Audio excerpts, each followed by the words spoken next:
Hi friends, welcome to AVS all in one channel. ఈరోజు ఈ వీడియోలో మా పల్లెటూరులో ఎక్కువగా చేసుకొని నార్మల్ చికెన్ ఫ్రై అలానే చేపల పులుసు ఎలా ప్రిపేర్ చేయాలో చూద్దాము. ఇదైతే ఎక్కువగా సండే టైమ్స్లో చేసుకుంటారండి. సో ఇక్కడ కావాల్సిన ఐటమ్స్ అయితే చూద్దాము. ముందుగా 1/2 kg చికెన్ అయితే తీసుకున్నాను. ఈ 1/2 kg చికెన్కి ఒక ప్యాన్ పెట్టుకొని ఆయిల్ వేసుకొని అందులోకి కొద్దిగా సాసోలు అయితే వేసుకోవాలండి.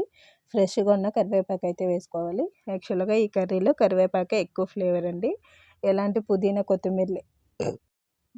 కొత్తిమీర లేకుండా పల్లెటూరు స్టైల్లో ఓన్లీ కరివేపాకే వేసుకొని మంచి ఫ్లేవర్తో చికెన్ కూడా రెడీ చేసుకోవచ్చు. సో వాటర్ అనేది అవుట్ సైడ్ వచ్చిన తర్వాత ముందుగా కట్ చేసుకున్న 1 టమాటో వేసుకోవాలండి.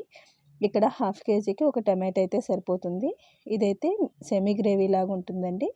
మనమైతే ఏమన్నా లిడ్ క్లోజ్ చేసుకొని ఆయిల్ అంతా అవుట్ సైడ్ వచ్చి కొంచెం వాటర్ అంతా ఆవిరయ్యేంత వరకు ఉడికించుకోవాలి. ఆ లోపు అయితే మసాలా ప్రిపేర్ చేసుకుందాము. జస్ట్ ఒక 1/2 టేబుల్ స్పూన్ అంతా మిరియాలు అయితే వేసుకోవాలండి. మిరియాలు వేసుకున్న తర్వాత ఇక్కడైతే నేను జస్ట్ కొద్దిగా కొబ్బరి అయితే దంచి అయితే వేస్తున్నామండి. ఎందుకంటే ఒట్టి కొబ్బరి మనకైతే మిక్సీలో రుబ్బడానికి టైం పడుతుంది. అలానే కొంచెం చెక్క, లవంగా, ధనియాల పౌడర్ కూడా వేసుకోవాలండి. ఇక 2 టేబుల్ స్పూన్ అయితే ధనియాల పౌడర్ అయితే వేసాను. అలానే 1 టేబుల్ స్పూన్ కారం పొడి వేసాను. కొద్దిగా పసుపు వేసుకోవాలి. పసుపు వేసుకున్న తర్వాత స్మాల్ ఆనియన్, కొద్దిగా వెల్లుల్లి కూడా వేసుకోవాలండి. జస్ట్ ఒక 1 ఇంచు అల్లం వేసుకొని మిక్సీ జార్లో స్మూత్గా అయితే రుబ్బుకోవాలండి. ఇక్కడైతే చూసారు కదా, జస్ట్ ఒక పిడికడంతా కొత్తిమీర అయితే వేసుకోవాలి. ఎక్కువ అవసరం లేదండి. అలానే ఎక్కువ వేసుకున్నా కూడా చూడడానికి తినడానికి కూడా బాగుండదు. సో చూసారు కదా, మిక్సీ జార్లో వాటర్ వేసుకొని మసాలా అంతా బాగా రుబ్బిన తర్వాత ఆల్రెడీ వేయించుకున్న చికెను, కొద్దిగా ఉప్పు కూడా యాడ్ చేసుకొని ఆయిల్ అంతా అవుట్ సైడ్ వచ్చేంత వరకు ఉడికించుకోవాలండి. సో ఫైనల్గా ఒక మూత అనేది క్లోజ్ చేసుకొని మనకైతే ఆయిల్ అవుట్ సైడ్ వచ్చేంత వరకు ఉడికించిన తర్వాత ఇక్కడైతే సాల్ట్ అలానే కారాలు కూడా చెక్ చేసుకోవాలండి. ఎందుకంటే మనకైతే లాస్ట్లో అనేది యాడ్ చేసుకున్నాం అనుకోండి, గ్రేవీ అనేది కరెక్ట్గా కన్సిస్టెన్సీతో ఉంటుంది. సో చూసారు కదా, ఆయిల్ అనేది అవుట్ సైడ్ వచ్చిన తర్వాత మనకు పర్ఫెక్ట్గా కర్రీ అయితే ఉడికినట్టే అండి. సో ఇప్పుడు ఇక్కడ 1/2 టేబుల్ స్పూన్ అంతా మెంతులు అయితే వేయించుకోవాలండి. ఒక 5 to 6 టేబుల్ స్పూన్ ధనియాల పౌడర్ వేసుకోవాలి. అలానే 2 టేబుల్ స్పూన్ అంతా కారపొడి తీసుకోవాలండి. ఇదైతే ఫిష్ మసాలా రెడీ చేసుకోవడానికి.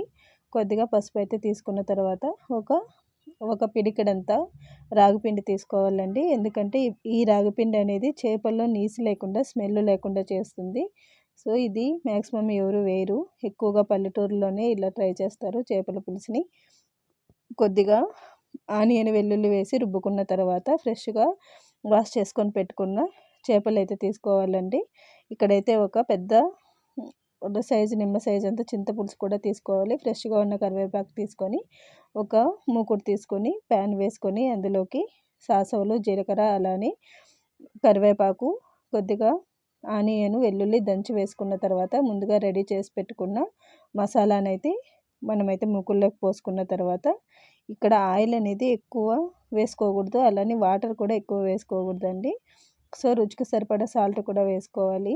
ఈ పులుసు అనేది మనం ఆల్రెడీ మసాలా పెట్టి వేసుకున్నాం కదా వాటరు, అందుకంటే కొద్దిగా ఎక్కువ పోసుకోవాలి. ఎందుకంటే ఫిష్ వేసిన తర్వాత ఫిష్లో ఉన్న వాటర్ అంతా మనకు పులుసులోకి వస్తుంది కాబట్టి వాటర్గా కాకుండా చిక్కగా అనేది వస్తుంది. సో చూసారు కదా, చేపలన్నీ వేసిన తర్వాత జస్ట్ మునిగేంత వరకు ఉంటే సరిపోతుంది. ఇక్కడ చింతపులుసు అలానే ఉప్పు, కారాలు రుచి చూసుకోవాలండి. సో ఫైనల్గా చూసారు కదా, జస్ట్ ఒక పొంగు వచ్చేంత వరకు ఉడకపెట్టుకొని అవుట్ సైడ్ అయితే పెట్టేసేయాలండి. పొయ్యి మీద అయితే పెట్టకూడదు, ఎందుకంటే ముక్కలు అనేది చిదిమిపోతాయి.